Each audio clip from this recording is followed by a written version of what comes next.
Aký trapas zažila počas živého vystúpenia? To sa dozviete v dnešnej evolúcii o Nicki Minaj.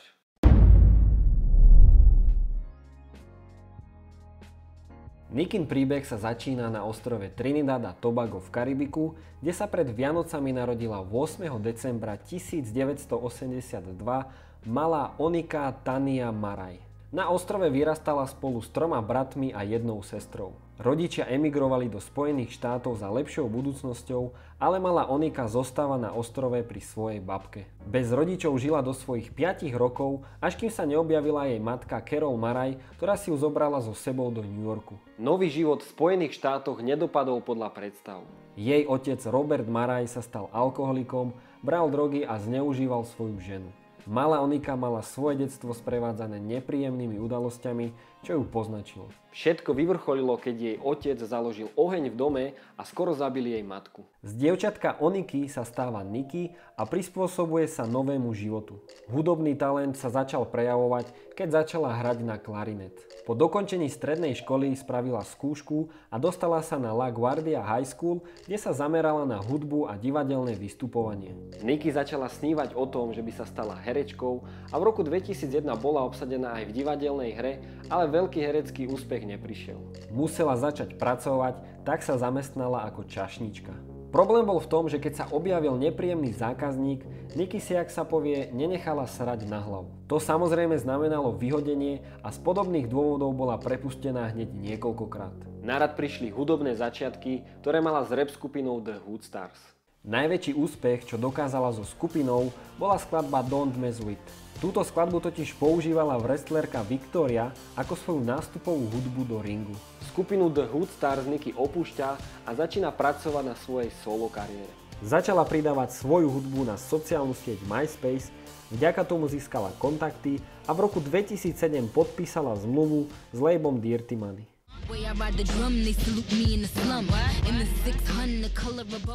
Tento rok spôsobil, že z Nicki Maraj sa stáva Nicki Minaj. Vďaka DVDčku The Come Up, na ktorom sa Minaj objavila, si ju všimol rapper Lil Wayne.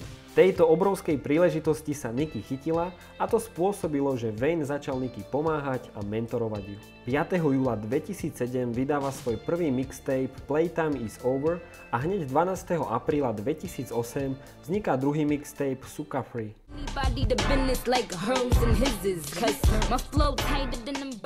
Vďaka svojmu výkonu vyhrala cenu Underground Music Awards v kategórii Najlepšia speváčka, čo jej pridalo na popularite. Popularitu jej určite zvýšilo turné, ktoré mal Lil Wayne, na ktorom strávila nejaký ten čas a vyvolalo v nej inšpiráciu na ďalší mixtape Beam Me Up Scotty, ktorý vyšiel 18. apríla 2009.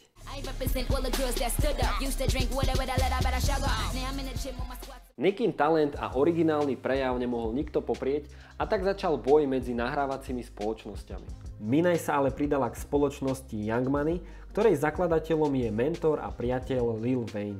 Svoj talent ukázala hneď na albume We Are Young Money, kde sa objavila v niekoľkých skladbách a iba si viac upevnila svoje miesto na scéne. Po všetkých projektoch a skúsenostiach, čo nabrala od roku 2004, prišiel čas na debutový album, ktorým chcela dokázať, že aj žena reperka dokáže spraviť kvalitný a úspešný album. 22.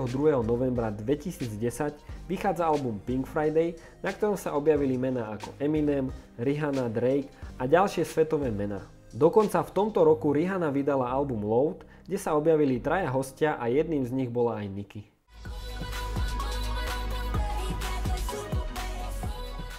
Dokázala, že aj žena vie spraviť rapový album na svetovej úrovni a verejnosť ju začala vnímať ako kráľovnú rapu.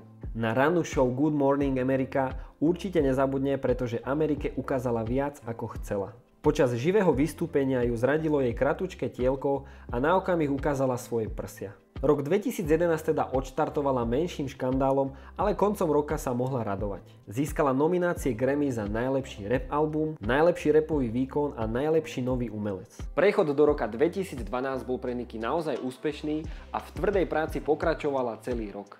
Z hudby na chvíľku prešla na dabovanie a svoj hlas požičala Steffi v rozprávke Doba ľadová 4. Už ale 2. apríla 2012 si pre fanúšikov pripravila svoj druhý solový album Pink Friday Roman Reloaded.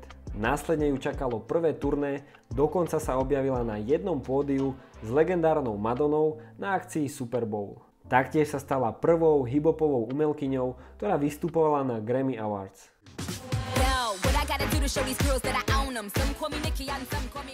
Vyskúšala si, aké je to byť porodkyňou v show American Idol, ktorá bola odvysielaná na začiatku roka 2013. Vo svete hudby sa dostala medzi najlepších, ale ako herečke jej to zo začiatku nevyšlo.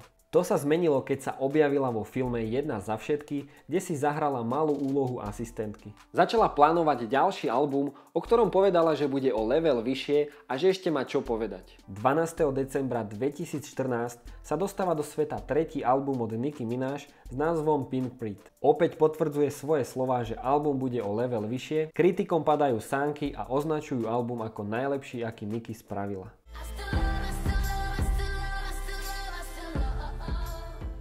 Videoklip Anaconda, ktorý má silný sexuálny podtext, dokázal za 24 hodín nazbierať 19,6 milióna zhliadnutí, čím prekonal rekord videoklipu Wrecking Ball od Miley Cyrus. V roku 2015 ju čakalo turné k albumu, okrem toho znova sa jej meno spája s filmom. Svoju kariéru herečky skúsila vo filme Holičstvo 3 Nový zostrih. Tento film mal premiéru v roku 2016 a za svoj herecký výkon dostala pozitívne hodnotenia. Rok 2017 bol rok singlov, ktorými drtila všetky hudobné rebríčky a všade, kde sa objavila, malo úspech. Zaujímavé bolo, že 20. marca vydala naraz až 3 single.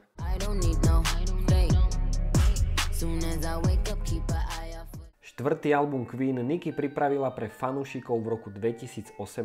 Na tomto albume sa s ňou objavujú mená, ktoré ju sprevádzajú celú kariéru. Turné k albumu, ktoré sa bude konať v Európe, neminie ani Slovensko. V roku 2019 by sa mal jej hlas objaviť v rozprávke Angry Birds Movie 2. Nicki Minaj sa určite nepreslávila len svojim zadkom a svojim telom. Prežila naozaj ťažké detstvo a napriek tomu si vybudovala miesto na scéne. Ja pevne verím, že sa bude ďalej prekonávať a určite budeme ešte o nej počuť. Toto bola jej evolúcia, ak sa vám video páčilo, veľmi ma poteší, keď mi dáte odber. Ak sa vám chce, napíšte mi dole do komentárov, o kom by ste chceli ďalšiu evolúciu a my sa vidíme pri ďalších videách. Čaute.